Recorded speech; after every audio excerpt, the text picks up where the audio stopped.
I am Divyanshu Khandelwal, and recently I qualified AIMS NORCET 2020 with All India rank 152. And I am from Didwana district, Nagaur, state Rajasthan. I have 2 years of experience in clinical and teaching setting.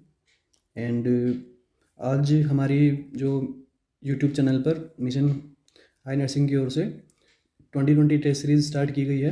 तो इस test series के अंदर हम basically all India level के जो exams हैं, nursing officer के exam हैं, इन सभी के आधार पे हम यहाँ पे क्वेश्चंस रखेंगे और उन्हें हम सोल्व करेंगे।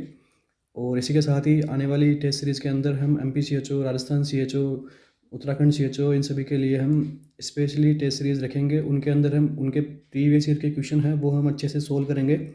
और बाकी अदर फैकल्टीज़ की भी क्लासेज स्टार्ट होने वाली है। और वीकली हम जितने भी यहाँ पे टॉपिक पढ़ाए जाएंगे आपको, लाइक अदर सब्जेक्ट के साथ साथ में यहाँ पे हम क्वेश्चन सेशन भी चला रहे हैं। तो इसके अंदर भी जो टॉपिक हमने डिस्कस कर लिया है उन सभी टॉपिक्स को मिला के हम वीकली आपका टेस्ट कंडक्ट करवाएंगे हमारी जो वेबसाइट है उसके ऊपर www.missionhighnurses.com पे। सो वो बिल्कुल फ्री रहेगी आपके लिए। सो आप उसे ज़रूर टेस्ट दीजिएगा। मैं आपको बताना चाहता हूँ कि मिशन हाई क्लासेस की फैकल्टी बनने से पहले मैं इनका स्टूडेंट रह चुका हूँ। जैसे मेरे अभी नोटसेट एग्ज़ाम था तो उसके अंदर सर मिशन हाई की ओर से जो भी टेस्ट सीरीज चलाई गई थी, जो भी उस टाइम के अंदर जो भी वीडियो लेक्चर्स आए थे सर की ओर से, तो वो सभी मेरे लिए काफ़ी यूज़फुल रहे नोटसेट को क्वालिफाई करने के लिए। आप सभी भी इनसे जुड़िए, आपको डेफिनेटली आपको ये सभी चीज़ें काफ़ी यूज़फुल रहेगी आपकी प्रिपरेशन के लिए। Okay, thank you very much. अपना फर्स्ट क्वेश्चन है, a child adopt knee chest position many time and has dusky discoloration of extremities since birth, which one of the following is the condition of the child. तो एक बच्चा है जो नीचे से position ले रहा है बर्थ के बाद में, और उसकी जो बॉडी है उसका ब्लूइश डिस्कलरेशन हो चुका है, और जो उसकी एक्सट्रीमिटीज़ है वो भी ब्लूइश डिस्कलरेशन की हो रखी है आफ्टर बर्थ। तो ये कौन सी कंडीशन में होता है? ओके, ये अपने को पता लगाना कि विच of the following is the condition of child. जो बच्चे की जो मेन कंडीशन है वो नीचे दिए गए ऑप्शंस में से क्या है। तो फर्स्ट ऑप्शन है PDA, पेटेंट डक्टस एट्रियोसिस। सेकंड है tetralogy of folate, TOF। Third है CHF, congestive heart failure. And 4 है र्यूमेटिक फीवर। तो इन्हीं ऑप्शंस में से ये जो कंडीशन है ब्लूइश डिस्कलरेशन होना और जो एक्सट्रीमिटीज़ का ब्लू कलर का होना मीन्स एक्रोसाइनोसिस होना, तो ये कंडीशन मेनली कौन सी डिजीज़ के अंदर देखने को मिलती है अपने को? आप अपना राइट आंसर दीजिए।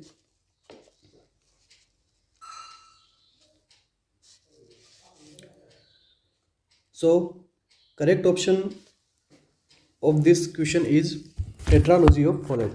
ओके, टेट्रालॉजी ऑफ फोलेट के अंदर ये कंडीशन देखने को मिलती है। ये कंडीशन कैसे देखने को मिलेगी अपने को टेट्रालॉजी ऑफ फोलेट के अंदर? सबसे पहले तो टेट्रालॉजी ऑफ फोलेट क्या है? एक साइनोटिक डिजीज है।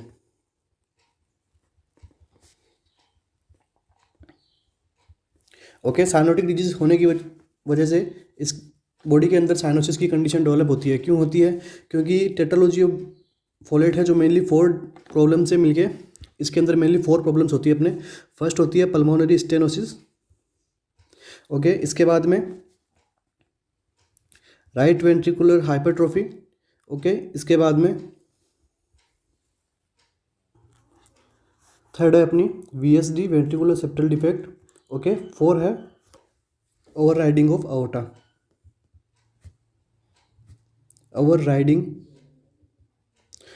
अओर्टा। ओके, तो इन 4 कंडीशंस की वजह से बॉडी में साइनोसिस, जो कम ऑक्सीजनेटेड ब्लड है जो राइट वेंट्रिकल के थ्रू लेफ्ट वेंट्रिकल में जाता है, तो इसकी हम देख लेते हैं कैसे जाता है ये। जैसे ये अपना हार्ट है। ओके, ये ऊपर वाले एट्रियम, नीचे वाले वेंट्रिकल, एट्रियम एंड वेंट्रिकल, ये है राइट साइड एंड ये है left side. Right ventricle, left ventricle, right atrium और लेफ्ट एट्रियम। तो सबसे पहले यहाँ पे क्या है? पल्मोनरी आर्टरी है। ओके, तो पल्मोनरी आर्टरी का जब स्टेनोसिस होता है, ठीक है, तो यहाँ पर क्या होगा? राइट वेंट्रिकल में प्रेशर अराइज होगा। ठीक है, प्रेशर अराइज होने की वजह से ज़्यादा ब्लड इसके अंदर स्टोर रहेगा कुछ टाइम तक, क्योंकि आगे ब्लड नहीं जा पा रहा है स्टेनोसिस की वजह से।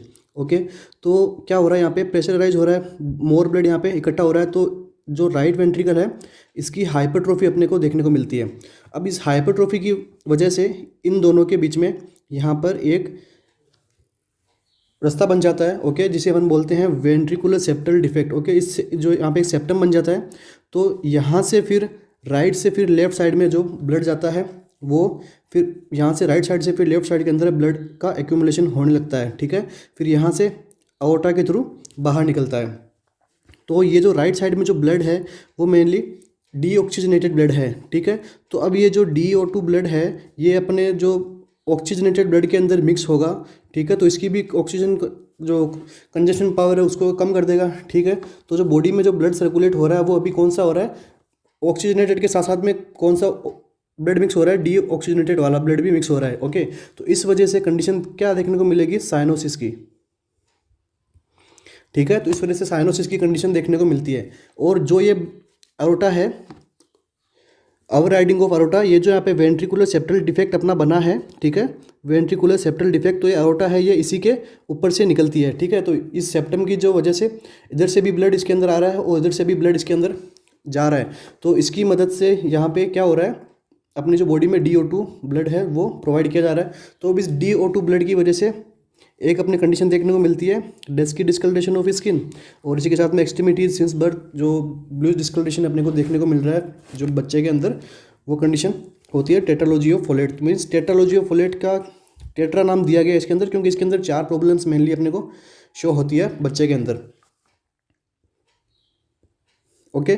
तो इसी के बाद अपन देख लेते हैं टेट्रालॉजी ऑफ फोलेट में एक ये जो कंडीशन है, ठीक है, बच्चा नीचे इस पोजीशन ले रहा है, ओके। तो ये किस कंडीशन में ले रहा है, तो जब काफ़ी ज़्यादा साइनोसिस हो रहा होगा, बच्चे को काफ़ी ज़्यादा डिस्कलरेशन हो रहा है, तो उसकी वजह से बेबी को जो इरिटेबिलिटी होती है, बच्चे को इरिटेबिलिटी होती है, तो वो सांस लेने में और में उसको प्रॉब्लम आ रही होती है। तो इस कंडीशन को क्या कहते हैं अपन, tet spell, okay.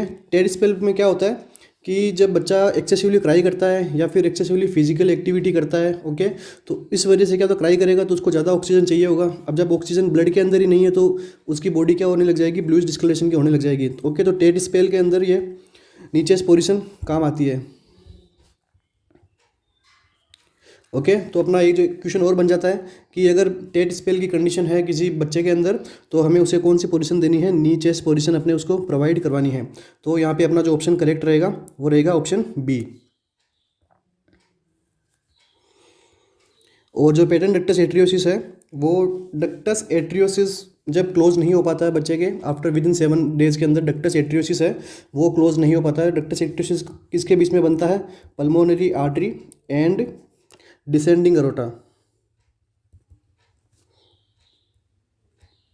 Okay. Pulmonary artery and descending aorta के बीच में डक्टस एट्रियोसिस बनता है, ओके। यहाँ पे अरोटा अगर यहाँ पे ऑप्शन में अरोटा दिया हुआ है तो ठीक है, नहीं तो अगर ऑप्शन में अगर दिया हुआ हो ascending aorta, descending aorta, transferred aorta, तो उस कंडीशन में अपने को क्या राइट करके आना है, डिसेंडिंग अरोटा। ये छोटी छोटी चीज़ें अपने को सिलेक्शन की ओर लेके जाती है, ठीक है। कंजस्टिव हार्ट फेलियर के अंदर क्या होता है, हार्ट का पंपिंग सिस्टम फेल हो जाता है इसके अंदर। और रूमेटिक फीवर है, ये मेनली एक इन्फ्लामेटरी डिजीज़ है जो मेनली स्ट्रेप्टोकोकस ओरियस की जो इसके अंदर बैक्टीरिया है, तो इसकी वजह से ये प्रॉब्लम होती है। और जो इसकी जो प्रीवियसली सोर थ्रोट अपने को देखने को मिलता है किसी पेशेंट के अंदर, जो बार बार में सोर थ्रोट हो रहे होते हैं पेशेंट को, तो इस कंडीशन के अंदर उसको ये रूमेटिक फीवर इन फ्यूचर में होने के चांसेस रहते हैं, ओके। नेक्स्ट क्वेश्चन में अपन चलते हैं। करेक्ट आंसर है बी, आप इसका रेशनल पढ़ सकते हैं। ये चारों प्रॉब्लम्स है टेट्रालॉजी ऑफ फोलेट के अंदर प्रेजेंट रहती है। Next question, a child with croup is well hydrated, feeding well, consolable and treatment is. तो एक क्रॉप का पेशेंट है, एक बच्चा है क्रॉप का पेशेंट है जो कि वेल हाइड्रेटेड है अभी और जो फीडिंग भी वेल कर रहा है, तो अभी इसका ट्रीटमेंट क्या होना चाहिए, ओके। तो उसको अपन एपिनेफ्रिन देंगे या nasal washing for influenza and RSV। Next है एंटीबायोटिक्स देंगे उसको हम, या फिर डेक्सामेथासोन अपन उसको प्रोवाइड करवाएंगे, ठीक है। तो एक सबसे पहले तो ये क्रॉप है क्या, ठीक है। क्रॉप क्या होता है कि ये अपर एयरवे इन्फेक्शन है क्रॉप। इसके अंदर जो बेबी है उसको क्या देखने को मिलता है, बार्किंग कफ उसको अकर हो जाती है, बार्किंग कफ, ठीक है। तो ये जो क्रोप का इन्फेक्शन, अपर एयरवे का इन्फेक्शन है, ये क्या करता है, ये जो अपर एयरवे के जो ऑर्गन्स है अपर एयरवे के अंदर, जैसे वॉइस बॉक्स हो गया, एपिग्लोटिस हो गया, इन सब में क्या करेगा, ये स्वेलिंग क्रिएट कर देता है। ओके, तो अभी ये स्वेलिंग होगी, तो ये स्वेलिंग की वजह से क्या हो रहा है कि जो अपर एयरवे है वो स्पाज्म हो रहा है, ओके, नेरो हो रहा है, तो इसकी वजह से आगे रेस्पिरेशन की प्रॉब्लम्स, रेस्पिरेशन डिस्ट्रेस देखने को मिलता है पेशेंट्स के अंदर। ठीक है, तो अभी यहाँ पे हम अभी जो बेबी है वो वेल हाइड्रेटेड है और फीडिंग भी वेल कर रहा है, तो इस कंडीशन के अंदर हम उसको क्या ट्रीटमेंट प्रोवाइड करवाएंगे। तो अपना जो करेक्ट आंसर रहेगा वो रहेगा डी, डेक्सामेथासोन। ओके, डेक्सामेथासोन क्यों देते हैं, क्योंकि ये क्या है, कोर्टिकोस्टेरॉइड है। ओके, कोर्टिकोस्टेरॉइड का क्या फंक्शन रहता है, एंटी इन्फ्लामेटरी फंक्शन रहता है कोर्टिकोस्टेरॉइड का। ओके, तो कोर्टिको एंटी इन्फ्लामेटरी फंक्शन रहेगा, तो ये क्या करेगा, वहाँ पे स्वेलिंग को कम करेगा। ओके, अगर वॉइस बॉक्स के पास में अपने स्वेलिंग है तो उसको कम कर देगा, एपिग्लोटिस से अपना जो स्पाज्म हो रखा है तो उसको भी ये कम करेगी डेक्सामेथासोन। ठीक है, तो एंटी इन्फ्लामेटरी एक्शन होने की वजह से हम यहाँ पे क्रोप डिजीज़ के अंदर जो डेक्सामेथासोन है उसे हम प्रोवाइड करवाते हैं। तो करेक्ट आंसर है डी, इसका आप रेशनल पढ़ सकते हैं। और क्वेश्चन नंबर 3 अपना, a 10 year old male with poor growth, poor appetite, recurrent chest infection, okay, recurrent chest infection steatorrhoea is likely to have. तो एक 10 year old जो मेल पेशेंट है उसकी सबसे पहले तो ग्रोथ पुअर हो रही है उसकी, और उसको उसको भूख भी बहुत कम है उसकी, और उसके बार बार में चेस्ट इन्फेक्शन हो रहे हैं। ठीक है, तो ये जो, और उसको साथ में स्टेटोरिया भी हो रहा है। स्टेटोरिया का मतलब क्या होता है कि स्टूल के अंदर अपने फैट ग्लोब्यूल्स का प्रेजेंट होना स्टेटोरिया कहलाता है, मतलब फैटी स्टूल पास आउट होना, उसे अपन बोलते हैं स्टेटोरिया। ठीक है, तो ये कंडीशन में मोस्टली किसके साथ में जुड़ी होती है, मतलब लाइकली टू हैव। ठीक है, तो इसका जो कौन सी डिजीज़ के साथ में ये कंडीशन जुड़ी रहती है, और या फिर अपने को इसमें क्या देखना है नर्स को। तो ऑप्शंस है, A diabetic mellitus, B high sodium and chloride level in the sweat, C recurrent skin changes, D mental retardation. ठीक है, तो ये सारे ऑप्शंस है आपके सामने, आप अपना आंसर गेस कीजिए।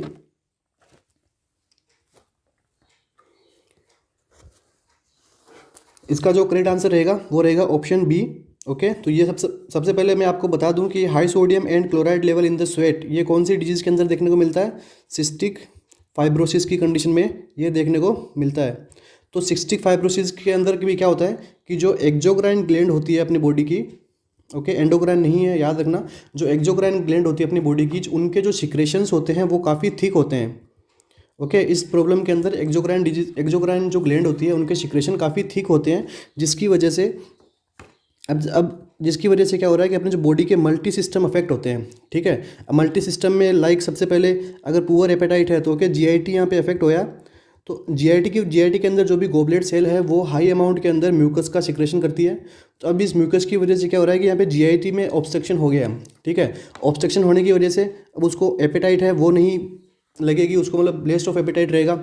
ठीक है, और अगर उसकी रेस्पिरेटरी प्रॉब्लम आ गई इस डिजीज़ की वजह से तो उसको रिकरेंट चेस्ट इन्फेक्शन देखने को मिल जाएगा। ठीक है, इसी के साथ ही इसमें एक क्या होता है, इंटेगुमेंट्री सिस्टम भी अफेक्ट होता है। ठीक है, इंटेगुमेंट्री सिस्टम भी अफेक्ट होता है इसके अंदर। तो यहाँ पे क्या होता है कि स्किन की जो सेल्स होती है वहाँ से अपने जो पसीना निकलता है, ओके, जो स्वेट होता है उसके अंदर सोडियम एंड क्लोराइड की जो NaCl है वो उसका हाई अमाउंट में देखने को मिलता है। ठीक है, तो अब इस हाई अमाउंट की वजह से high sodium and high chloride level in the sweat, तो ये अपने को देखने को मिलेगा इस डिजीज़ वाले पेशेंट्स के अंदर। ओके, इनकी स्किन कैसी रहेगी, साल्टी स्किन इनमें देखने को मिलेगी अपने को। ठीक है, साल्टी स्किन अपने को देखने को मिलेगी। और नेक्स्ट जो सिस्टम अफेक्ट होता है वो होता है रिप्रोडक्टिव सिस्टम।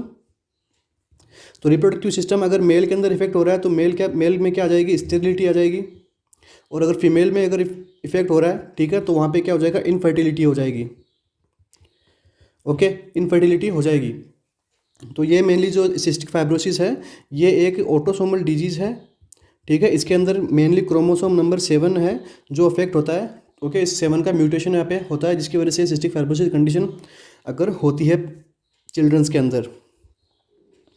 सो अपने जो क्वेश्चन नंबर थर्ड का करेक्ट आंसर रहेगा वो रहेगा high sodium and chloride level in the sweat. अगर ये देखने को मिल रहा है पेशेंट के अंदर, तो अपनी जो डायग्नोसिस है वो इन फ्यूचर में क्या हो जाएगा, क्या रहेगी, सिस्टिक फाइब्रोसिस की कंडीशन पेशेंट में देखने को मिल सकती है। So okay, question number 4, which of the following should the nurse do first after noting that a child with Hirschsprung disease has a fever and watery explosive diarrhoea. तो एक patient है जो हिस्पेंग डिजीज़ का है और नर्स नोट कर रही है कि उसको फीवर है और उसको वाटरी एक्सप्लोसिव डायरिया की कंडीशन भी है। तो इस कंडीशन में नर्स का रोल क्या रहेगा, बेसिकली ये पूछा गया आपसे। सो ऑप्शन है administer anti diarrhoeal medication, B notify physician immediately, C है monitor child level every 30 minute, and D है nothing, this is the characteristic of Hirschsprung disease.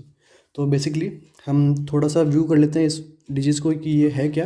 वैसे हमारे क्लासेस के अंदर आपको ये बहुत ही डिटेल से पढ़ाया जाएगा हमारे सर से, तो ये हम देख लेते हैं बेसिकली हिस्पेंग डिजीज़ क्या है। तो हिस्पेंग डिजीज़ को हम मेगा कोलोन भी बोलते हैं। ओके, तो हिस्पेंग डिजीज़ में क्या है कि जब एम्ब्रियोनिक पीरियड चल रहा होता है बेबी का और बेबी डेवलप हो रहा होता है, तो इस टाइम इंटेस्टाइन के अंदर mainly ganglionic nerve fibre present रहते हैं। ठीक है, गैंग्लियोनिक नर्व फाइबर प्रेजेंट रहते हैं इंटेस्टाइन में।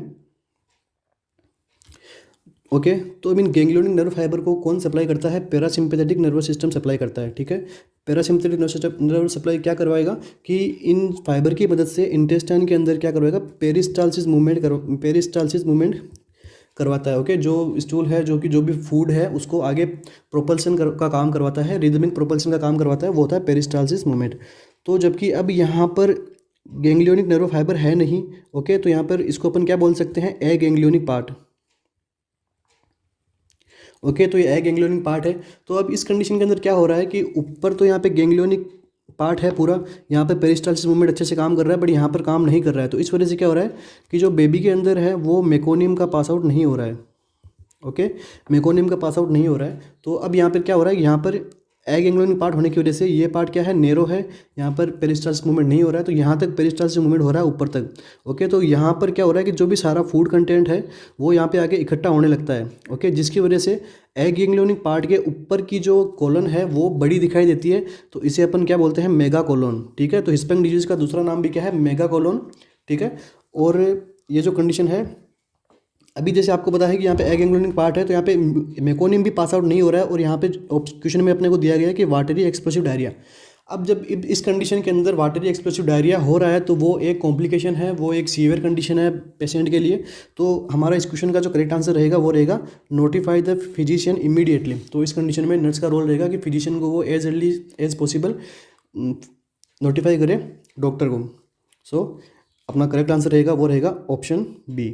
ओके, तो हिस्पेंग डिजीज़ है, और इसके अंदर मैं आपको एक अच्छा क्वेश्चन है वो बता देता हूँ कि इसके अंदर जो स्टूल पास आउट होता है वो कैसा होता है।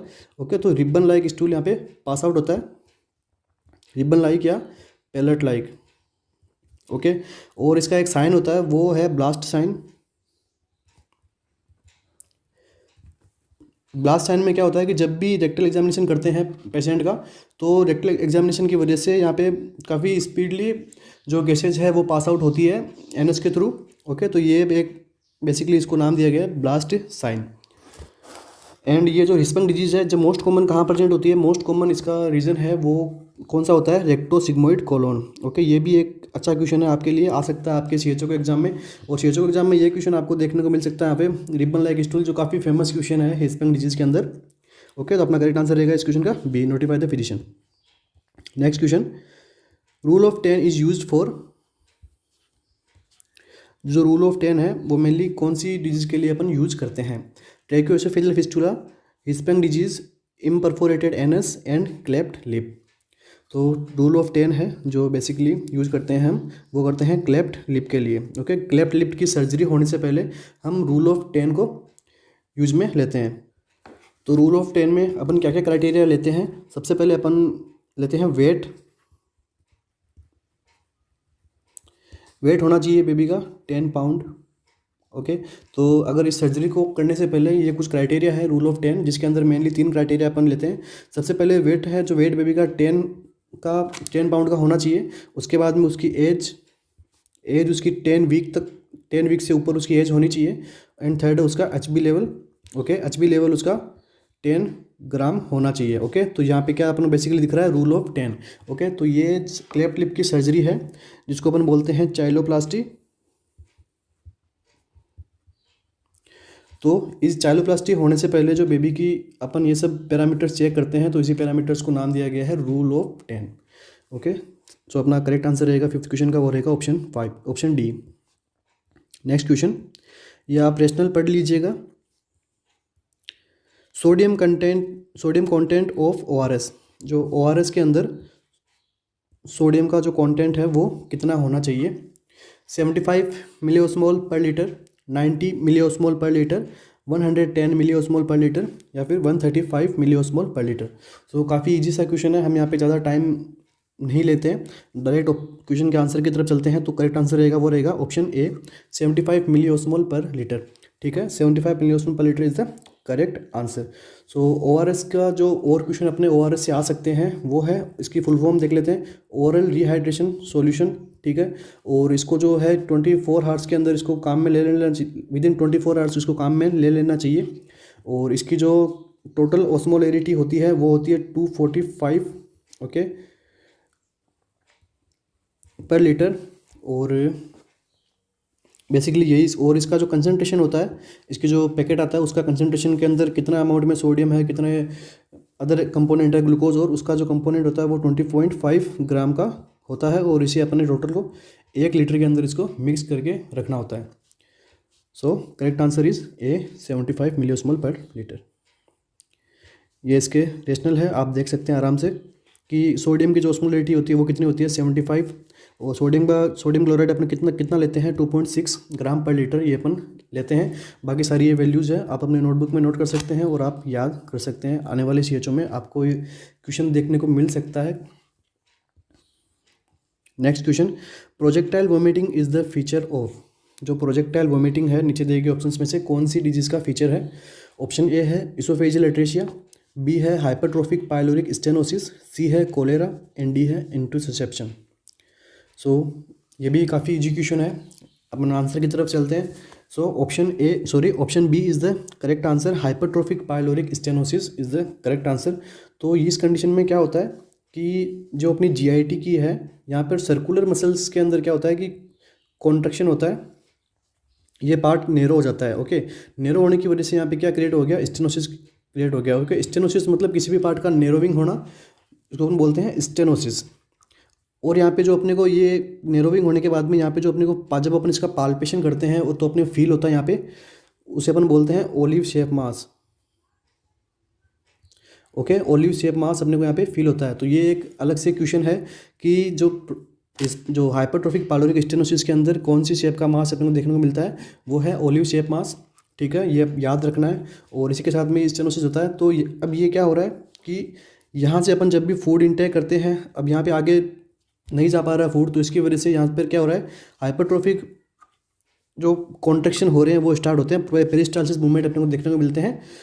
ठीक है, तो इस वजह से क्या हो रहा है कि यहाँ पे जो भी अपन इंटेक कर रहे हैं तो वो आगे नहीं जा पा रहा है, उसकी वजह से, स्टेनोसिस की वजह से। तो यहाँ पे क्या हो रहा है कि प्रोजेक्टाइल वोमिटिंग की कंडीशन अपने को देखने को मिलती है।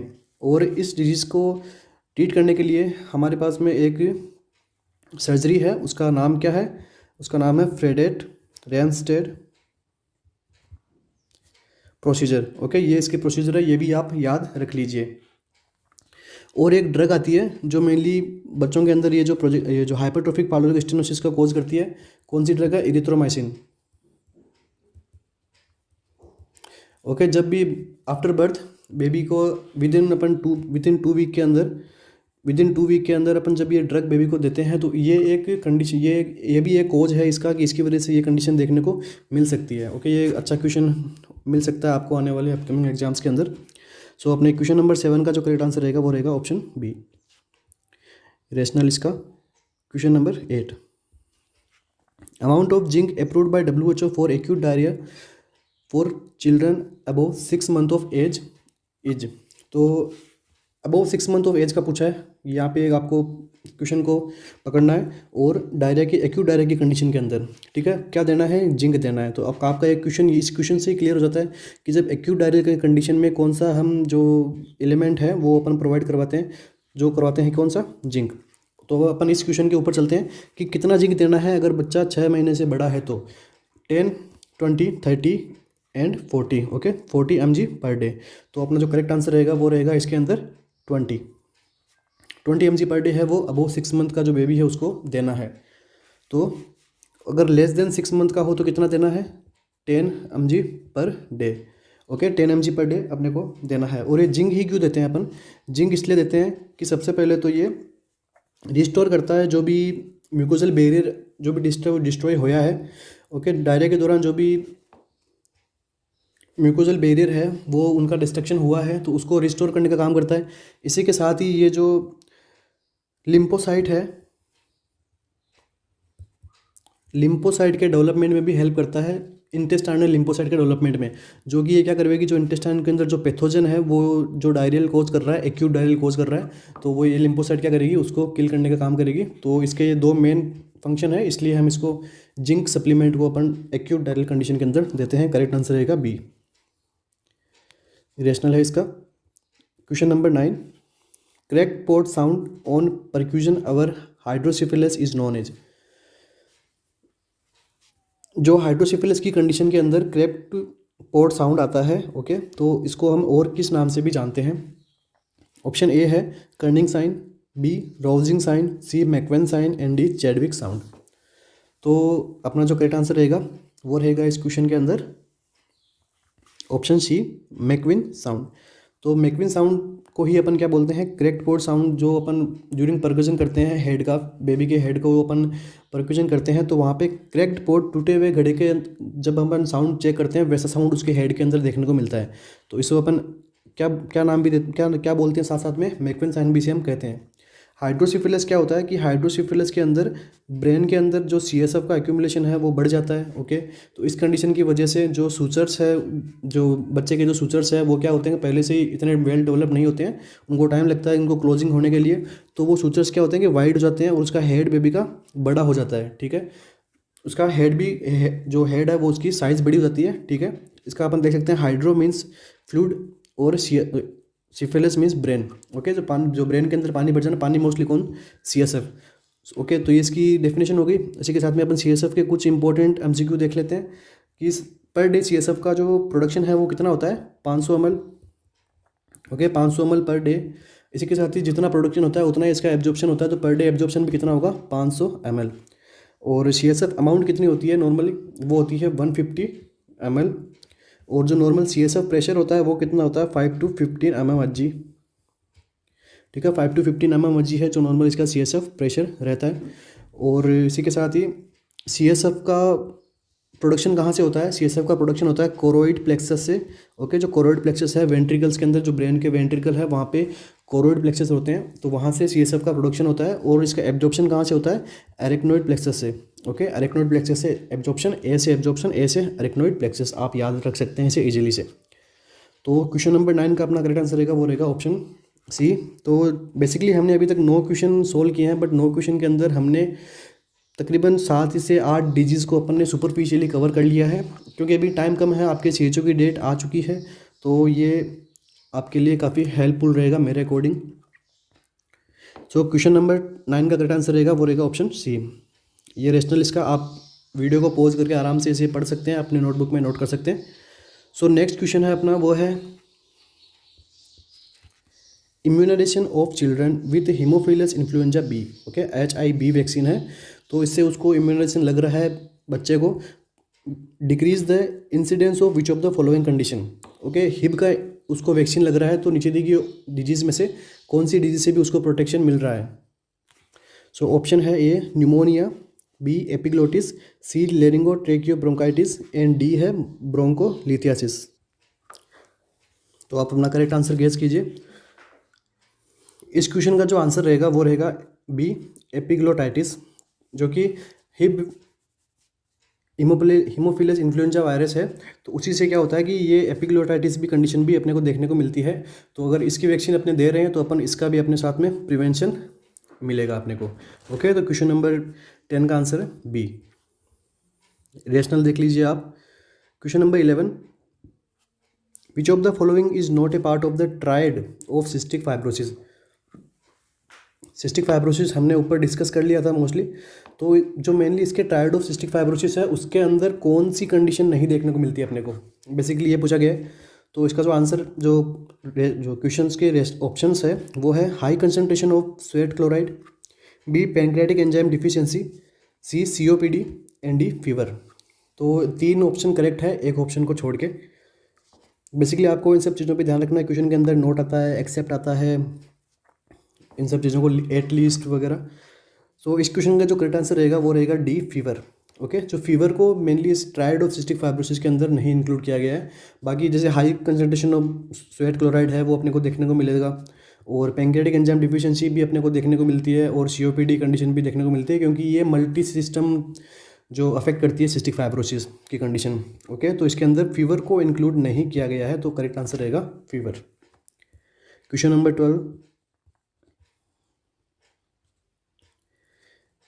while examining a 2-year-old child, nurse sees that a anterior fontanelle is open. She could. तो एक 2 ईयर का जो बेबी है, बच्चा है, तो उसका क्या कर रहा है, नर्स डेटा है जो है एग्जामिनेशन कर रही है, और उसको मिला है वहाँ पे कि उसका जो फोंटानेल है वो ओपन है। ओके, उसका एंटीरियर फोंटानेल है जो ओपन है। तो यहाँ पे अब उसका रोल क्या है ये पूछा गया कि अब उसे आगे क्या करना चाहिए। तो look for the other sign of abuse, उसको पता लगाना है कि उसके अंदर और क्या एब्यूज़ के कंडीशन है, उसका एब्यूज़ हुआ है कि नहीं हुआ है, उस अदर साइन को पता लगाना है। बी है recognise this is the normal finding, कि ये नॉर्मल फाइंडिंग है, ये पता लगाना है। नोटिफाई द डॉक्टर को नोटिफाई करना है। And ask about a family history of Tay Sachs disease, और ये जो डिजीज़ है टायर्सकेक की, इसके बारे में उसको फैमिली मेम्बर से हिस्ट्री पता करनी है कि ये उसका प्रॉब्लम है या नहीं है, फैमिली को पीछे किसी हिस्ट्री पता लगानी है बेसिकली। तो आप सभी को पता है कि जो 2 ईयर के बच्चे के अंदर जो एंटीरियर फोंटानेले है वो क्लोज हो जाता है 18 मंथ से पहले। ठीक है, 18 मंथ तक तो हो ही जाना चाहिए बेसिकली। तो ये जो कंडीशन है वो 2 ईयर की हो चुकी है।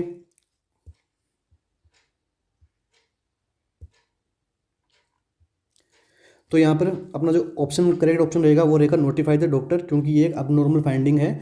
2 साल के बच्चे के अंदर एंटीरियर फोंटानेले है जो ब्रेगमा है वो क्लोज हो जाना चाहिए। ठीक है, तो करेक्ट आंसर रहेगा वो रहेगा notify the doctor. Next question अपन देखते हैं।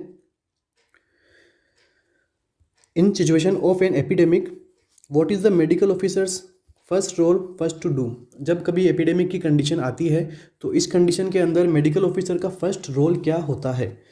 Find out about number of cases का पता लगाना कि भाई कितने केसेस मिले हैं। And find out at risk population की कौन सी पॉपुलेशन है जो इसके रिस्क के अंदर है। Confirm epidemic whether it is exist in real, जो एपिडेमिक है उससे पहले कंफर्म करना है कि ये कंफर्म सच्ची में ये एग्जिस्ट करती है या नहीं करती है। और ऑप्शन डी है डू डायग्नोसिस एंड सबमिट, अपना डायग्नोसिस कीजिए और अपनी जो रिपोर्ट है उसको सबमिट कर दीजिए। तो मेडिकल ऑफिसर का रोल बेसिकली क्या होगा ये पूछा गया यहाँ पे, और काफ़ी इजी क्वेश्चन है। तो इसका करेक्ट आंसर होने वाला है वो रहेगा option C is the correct answer. सबसे पहले तो वो क्या करेगा, उस डिजीज़ को वहाँ पे जाके पता लगेगा कि ये रियली में है या नहीं है, या फिर ऐसे ही कोई अफवाह है। तो इसका करेक्ट आंसर रहेगा वो रहेगा ऑप्शन सी। यहाँ पर एक वर्ड आया है एपिडेमिक। तो एपिडेमिक क्या होता है, epidemic basically sudden outburst of disease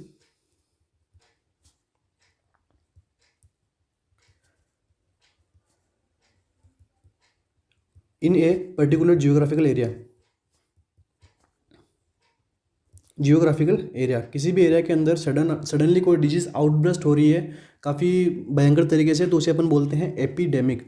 like अभी आप सभी को पता है कि कोरोना वायरस जो है वो अभी पेंडेमिक हो चुका है। ओके, पेंडेमिक का मतलब होता है कि ऑल ओवर वर्ल्ड के अंदर वो फैल गया है। ठीक है, कोरोना वायरस। ओके, तो बट ये जब फर्स्ट में स्टार्टिंग में ये जो फैला था वुहान सिटी के अंदर, बट तो वहाँ के लिए ये क्या था, वहाँ के लिए एपिडेमिक था, क्योंकि वहाँ पे सडनली इसके केसेस राइज हुए और वहाँ पे वो प्रॉब्लम देखने को मिली। पहले वहाँ पे नहीं थी बट सडनली हुआ, तो ये क्या थी वहाँ के लिए, एक एपिडेमिक थी। ठीक है, और एक प्रॉब्लम और होती है उसे अपन बोलते हैं एंडेमिक। इस कंडीशन की क्या होती है कि एंड, आप वर्ड पकड़ सकते हो एंड। ठीक है, ये मेरा याद करने का तरीका है कि एंड, तो एंड मीन्स ऐसी कोई डिजीज की जहाँ पर उसका वो एंडलेस है उस जियोग्राफिकल एरिया के अंदर। लाइक हिमालयाज़ के एरिया के अंदर गोइटर देखने को मिलता है। ओके, जो ये गोइटर कंडीशन है ये आयोडीन डिफिशियंसी की वजह से होती है। तो ये हिमालयाज़ के अंदर क्या कि उनके जो खानों के अंदर आयोडीन की डिफिशियंसी होती है, तो ये उस जियोग्राफिकल एरिया के अंदर पर्टिकुलरली प्रेजेंट रहती है ये प्रॉब्लम। तो ये कभी वहाँ पे ख़त्म नहीं हो सकती। ख़त्म करने के लिए अपने को अदर सप्लीमेंट्स का काम में लेना होगा उसकी ख़त्म करने के लिए। तो ये हो गई एंडेमिक, ये हो गई अपनी एपिडेमिक, जो कोरोना वायरस अभी चल रहा है पेंडेमिक ऑल ओवर वर्ल्ड, तो ये वाली होगी पेंडेमिक। ठीक है, ये अदर क्वेश्चंस है इस टॉपिक से related. Next question number 14, Ujjwala scheme is for the prevention of, जो उज्ज्वला स्कीम है जो गवर्नमेंट ऑफ इंडिया के थ्रू चलाई गई है, तो वो मेनली किसके प्रिवेंशन के लिए इम्प्लीमेंट की गई है? Child labour, child marriage, child abuse और चाइल्ड ट्रैफिकिंग। तो बेसिकली इसका करेंट आंसर होने वाला है, वो रहने वाला है डी, चाइल्ड ट्रैफिकिंग। तो जो उज्ज्वला स्कीम है वो मेनली चाइल्ड ट्रैफिकिंग को रोकने के लिए इम्प्लीमेंट की गई है। चाइल्ड ट्रैफिकिंग का क्या मतलब अपन देख सकते हैं यहाँ से, कि जो भी बच्चे हैं उनको वहाँ से उठा लिया जाता है, उनको वहाँ से एज फॉर एग्जांपल उनको एक जगह से किडनैप करके उनको फिर दूसरी जगह पे ले जाके उनसे लेबरिंग का काम करवाते हैं, चाइल्ड लेबरिंग का काम करवाते हैं, और या फिर उनसे कुछ सेक्सुअल फंक्शन में उनको क्या बोलते हैं इंक्लूड कर देते हैं उनको। तो इन सभी चीज़ों को रोकने के लिए, चाइल्ड ट्रैफिकिंग को रोकने के लिए उज्ज्वला स्कीम मेनली चलाई गई है। ओके, चाइल्ड लेबर के लिए अलग से एक्ट है, बट चाइल्ड ट्रैफिकिंग के अंदर मतलब चाइल्ड को एक जगह से दूसरी जगह पे भेजना, वहाँ से उसका जो यौन शोषण है वो होता है, इसी के साथ में उनसे अलग अलग एक्टिविटीज़ के अंदर उनको करवाया जाता है। ओके, तो इन सब चीज़ों से रोकने के लिए उज्ज्वला स्कीम चलाई गई थी। इसका रेशनल है women and child development department के अंदर ही आती है, और ये मेनली चाइल्ड ट्रैफिकिंग को रोकने के लिए काम में लिया। 2007 के अंदर इसको इम्प्लीमेंट किया गया था इंडियन गवर्नमेंट के थ्रू। Question number 15, mid day meal scheme include provision of, तो मिड डे मील स्कीम है वो मेनली क्या प्रोविज़न देती है बच्चों को? तो ऑप्शन है half calorie 1/3 protein, half calorie and half protein, one third calorie and half protein, and 1/3 calorie and 1/3 protein. So mid day meal scheme है वो बेसिकली किसके लिए चलाई गई थी, कि जो बच्चों का जो क्लास के अंदर है वो एक अटेंडेंस बढ़ जाए। ओके, वो क्लासेस लेने आ जाए स्कूल के अंदर, और इसी के साथ ही उनका न्यूट्रिशन पावर है वो भी और इंक्रीज किया जा सके। ओके, बेसिकली सबसे पहले ये क्लास के अटेंडेंस को बढ़ाने के लिए की गई थी। सबसे पहले कहाँ की गई थी? तमिलनाडु के अंदर ये की गई थी, तमिलनाडु के चेन्नई स्टेट में, और इससे पहले वो मद्रास के अंदर भी ये इम्प्लीमेंट हो चुकी थी स्कीम। तो इसके अंदर जो बेसिकली अपन क्या प्रोविज़न देते हैं बच्चों को, वो देते हैं 1/3 calorie and half protein. 1/3 calorie half protein is the correct answer for this question. इस 1/3 कैलोरी हाफ प्रोटीन में क्या आता है ये भी अपन देख लेते हैं, कि जो स्कीम गाइडलाइन है वो provide cooked mid day meal with 450 calorie and 12 gram of protein. तो ये जो 450 कैलोरी है और 12 ग्राम ऑफ प्रोटीन है, ये मेनली प्राइमरी लेवल के जो बच्चे होते हैं स्कूल के अंदर उन्हें प्रोवाइड की जाती है। 450 and 12 gram of protein, 10 to 12 gram protein देते हैं उनको। और जो अपर प्राइमरी लेवल के बच्चे हैं उन्हें अपन देते हैं 700 calorie plus 20 gram of protein. तो ये प्रोविज़न अपन मेनली इस 1/3 कैलोरी एंड हाफ प्रोटीन के रूप में मिड डे मील स्कीम के अंदर स्कूलों में चलाया जाता है। Okay, so next question, fortification of वनस्पति घी इज़ डन विथ, जो वनस्पति घी का फोर्टिफिकेशन है वो कैसे डन किया जाता है? तो फोर्टिफिकेशन क्या होता है पहले तो मैं बता देता हूँ आपको। फोर्टिफिकेशन होता है कि किसी भी फूड के अंदर हम कुछ एडिशनल न्यूट्रिएंट पावर मिलाते हैं उस फूड की पावर, जो न्यूट्रिशन को और एनहेंस करने के लिए, तो इसे अपन बोलते हैं फूड फोर्टिफिकेशन। तो वनस्पति घी के अंदर बेसिकली क्या मिला है कि उसका और न्यूट्रिशन पावर एनहेंस हो। इसके ऑप्शन है iron, iodine, vitamin A and calcium. So अपना जो करेक्ट आंसर रहेगा वो इस क्वेश्चन का रहने वाला है विटामिन ए। तो vitamin A is the correct answer. Vitamin A को हम वनस्पति घी के अंदर मिलाते हैं। और एक क्वेश्चन आपको यहाँ पे देखने को मिलता है क्वेश्चन के एग्जाम्स के अंदर, कि फूड फोर्टिफिकेशन कौन से लेवल का प्रिवेंशन है? तो ये बेसिकली प्राइमरी लेवल का प्रिवेंशन है। ओके, प्राइमरी लेवल में क्या आता है कि हेल्थ एजुकेशन और जो अपने जो प्रोग्राम्स है मोस्टली वो अपने प्राइमरी लेवल के प्रिवेंशन में आता है। स्पेसिफिक प्रोटेक्शन भी प्राइमरी लेवल के प्रिवेंशन में है। सेकेंडरी प्रिवेंशन में क्या आता है कि treatment and disease and diagnosis देखने को मिलता है सेकेंडरी प्रिवेंशन के अंदर। एंड टर्सरी प्रिवेंशन के अंदर क्या देखने को मिलता है कि बेसिकली इसके अंदर रिहेबिलिटेशन की कंडीशन प्रोवाइड की जाती है पेशेंट्स को, और कॉम्प्लिकेशन से प्रिवेंट किया जाता है इसके अंदर। ओके, तो और जो प्राइमोडियल प्रिवेंशन है उसके अंदर रिस्क फैक्टर को ही अवॉइड किया जाता है। लाइक अपने को स्मोकिंग नहीं करनी है, स्मोकिंग करेंगे तो इन फ्यूचर कुछ प्रॉब्लम हो सकती है, बट हम रिस्क फैक्टर होने से पहले ही अपन उस प्रॉब्लम को रोक रहे हैं, या लाइक योगा कर रहे हैं, एक्सरसाइज कर रहे हैं, रनिंग कर रहे हैं, तो वो सभी किस में आएगा? प्राइमरी जो प्रीमोडियल प्रिवेंशन है इसमें आता है। So next question, integrated child protection scheme is under which ministry? जो इंटीग्रेटेड चाइल्ड प्रोटेक्शन की स्कीम है वो किस मिनिस्ट्री के अंदर काम में आती है, किस मिनिस्ट्री के अंदर रहती है? Health and family welfare, women and child development, ministry of health and family welfare, none of above. तो इस क्वेश्चन का जो करेक्ट आंसर रहने वाला है वो रहेगा women and child development. Okay, तो इस मिनिस्ट्री के अंदर इंटीग्रेटेड चाइल्ड प्रोटेक्शन स्कीम को है जो इम्प्लीमेंट किया गया है। Next question, orthotolidine test is used to determine. जो ऑर्थोटोलिडिन टेस्ट है या फिर ऑर्थोटोलिडिन आर्सेनेट टेस्ट है वो किसको डिटर्मिनेशन करने के लिए किया जाता है? ऑप्शन है अपना ammonia content in water, free and combined chlorine in water, nitrate chlorine in water, and D है नाइट्रेट इन वाटर। तो जो ऑर्थोटोलिडिन टेस्ट है वो बेसिकली काम में लिया जाता है free and combined chlorine in water को असेस करने के लिए। ओके, जो क्लोरीन वाटर के अंदर कितनी है उसे पता लगाते हैं किसकी मदद से? ऑर्थोटोलिडिन टेस्ट की वजह से। क्लोरीन को बेसिकली वाटर में क्यों डालते हैं? डिसइंफेक्शन करने के लिए। ठीक है, तो ये क्वेश्चन नंबर 18 का करेक्ट आंसर रहेगा वो रहेगा option B. Next question, most sensitive diagnosis for H pylori. Okay, जो एच पाइलोरी है उसके लिए अपन मोस्ट सेंसिटिव डायग्नोसिस क्या है? एच पाइलोरी क्या कोज करेगा? गैस्ट्रिक अल्सर, पेप्टिक अल्सर वगैरह की ये कंडीशन वो अकर करता है बैक्टीरिया। इसके लिए क्या करते हैं? Rapid urease test, demonstration of organism in gastric biopsy, breath urea test and ELISA. तो जो मोस्टली इसका सेंसिटिव टेस्ट रहेगा वो रहेगा ब्रीथ यूरिया टेस्ट। ओके, सबसे पहले अपन पेशेंट को अमोनिया वगैरह देते हैं पेशेंट को फ्लूइड के अंदर, तो वो इन जो एच पाइलोरी बैक्टीरिया है वो इसको अमोनिया को यूरिया के अंदर कन्वर्ट कर देता है। तो बाद में जो पेशेंट की जो ब्रीथ है वो यूरिया ब्रीथ अपने को मिलती है देखने में, स्मेल करने में। तो इसका जो मोस्ट सेंसिटिव डायग्नोसिस रहेगा वो क्या रहेगा? Urea breath test. इस डिजीज़ को हम और भी एक्सप्लेन में पढ़ेंगे जब हम अपनी क्लासेस लेंगे, अदर सर भी अपनी क्लासेस लेंगे तो वो उनकी क्लासेस के अकॉर्डिंग वो बता देंगे। ये अपना एक अदर से ओवरव्यू है शॉर्ट के अंदर कि ये मेनली क्या होता है। नेक्स्ट चलते हैं क्वेश्चन नंबर 20 के लिए। ये क्वेश्चन बेसिकली आप लोगों के लिए है। ओके, काफ़ी इजी क्वेश्चन है कि ग्लासगो कोमा स्केल है जिसका जो मैक्सिमम और मिनिमम स्कोर बताना है कि कितना होता है। सो ऑप्शन ए है 15-5, 10 है बी है 10-3 एंड सी है 15-3 एंड डी है 15-0। तो इस क्वेश्चन को आपको कमेंट बॉक्स के अंदर कमेंट करके बताना है कि ये इस क्वेश्चन का करेक्ट आंसर रहेगा वो क्या रहेगा। और इसी के साथ ही आज की अपनी जो क्लास है 2020 टेस्ट सीरीज़ का पार्ट फर्स्ट है वो अपना कंप्लीट होता है।